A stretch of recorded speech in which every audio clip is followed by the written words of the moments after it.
Oke, Assalamualaikum warahmatullahi wabarakatuh. Selamat berjumpa kembali dengan saya Faiz di channel yang berbahagia ini ya. Salam sukses, salam bahagia untuk kita semua. Dan semoga setiap anugerah yang datang kepada kita itu menjadi berkah bagi kita ya. Menjadi suatu hal yang membuat kita menjadi lebih baik. Oke ya, sahabat-sahabat sekalian, kali ini saya akan membahas tentang tikus di dalam rumah kita ya. Ya ini my way ya, my way dalam perjalanan hidup kita sering menemukan hal ini. Ya, dalam proses hidup ini pertama tentu kita menjadi anak ya. Menjadi anak terus menjadi orang tua. Nah, tikus dalam rumah ini itu sering terjadi di dalam kehidupan kita berkeluarga ya. Dan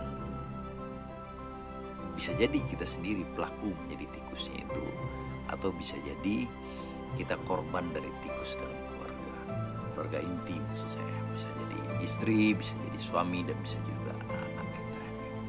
Nah, ciri-ciri tikus di dalam rumah itu apa ya? Nah, ini biasanya sifat daripada tikus itu kan menggerogol, menghabisi ya kan. Ini yang sering terjadi ya. Ketika kita misalnya dalam sisi finansial ya, orang tua ngumpulin uang begitu banyak dikit-dikit menjadi banyak, tiba-tiba ada anak ya yang kerjaannya hanya menghabisi, hanya menjadi generasi penikmat aja, dan dia tidak mempunyai leverage untuk menaikkan atau mempertahankan harta ataupun kekayaan yang telah diwarisi oleh orang tuanya atau yang akan diberikan oleh orang tuanya. Itu ciri-ciri dasar dan ciri-ciri pertamanya. Dan kalau kita lihat ya di keluarga dalam family terapi ya, kita sering menemukan hal-hal ini. Ada anak yang kerjaannya hanya minta aja sama orang tua tanpa tahu penderitaan dan kesusahan orang tua. Ada juga bisa jadi istri yang kerjaannya morotin aja suami tanpa melihat suaminya kerjanya apa sih, penghasilannya berapa sih, bisa dapat uang berapa sih, dan dia menghabiskan uang dengan berapa. Ini sering terjadi. Ataupun bisa jadi suaminya sendiri. Jadi suami bergantung hidup dengan istri itu sangat banyak sekarang ya, sangat banyak sekarang. Jadi istri yang menjadi tulang punggung, bukan lagi suami. Kalau sekedar bergantung tidak menjadi suatu levelnya tikus, tetapi ini dalam arti ya udah menghabisi.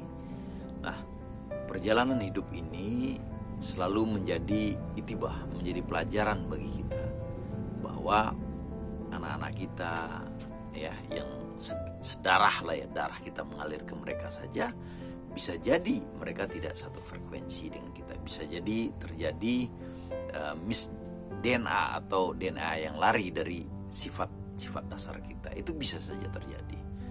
Dan apalagi itu suami ya. Suami itu kan orang lain ya, dan ataupun istri ya. Bisa jadi memang kerjaannya hanya menghabisi apa yang kita miliki, dan itu sering terjadi. Dan kalau kondisi ini terjadi ya, bagaimana kita harus mensikapinya ya, itu sering pertanyaan yang terjadi ya. Biasanya ya, awareness ya, kesadaran diri kita harus kita bina terus ya. Kita harus mempelajari kesadaran diri ya. Nanti kita akan bahas tentang bagaimana mempelajari atau mengenal kesadaran diri kita ini. Artinya itu kesadaran diri kita itu kita harus tanamkan bahwa ini memang udah berbentuk tikus atau tidak ya.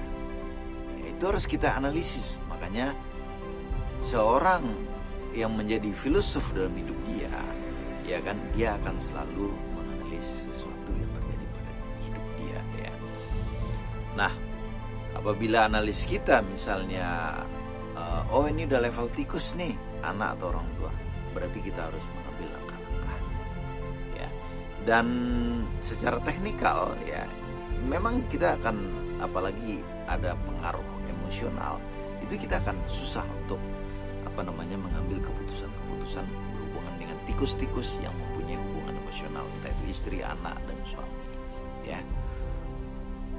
Dan memang benar ya dalam sebuah teori harapan bahwa di mana ada cinta, di situ luka semakin besar. Di mana ada kepercayaan, di situ luka semakin besar. Jadi kepercayaan, cinta dengan luka dan sakit hati itu berbanding lurus ya. Oleh karena itu, sahabat-sahabat sekalian, ya, apabila Anda telah menyadari ada tikus di dalam rumah tangga Anda dan Anda mempunyai jangkar emosional dengan dia, maka rasionalitaskanlah pemikiran Anda. Ya, rasionalitaskanlah. Itu yang pertama yang Anda lakukan. Ambil langkah-langkah secara rasional, secara ilmu pengetahuan. Setelah itu, baru Anda berdoa atau meyakinkan diri Anda, meyakinkan kesadaran diri Anda bahwa Anda harus mengambil keputusan yang pahit tetapi membuat Anda menjadi jauh lebih bahagia. Ingat, tikus-tikus selalu hadir di dalam hidup kita. Tetapi bagaimana kita mensikapi tikus-tikus ya, yang ada dalam hidup kita, baik itu anak-anak, istri atau suami. Itu yang paling penting. Kita hidup sama-sama belajar. Bisa jadi apa yang saya ajarkan sekarang, ya yang saya sharing sekarang ini, itu cuma teori bagi saya. Pas kena saya mungkin bersifat lain ya, atau bersikap berbeda dengan apa yang saya omongkan.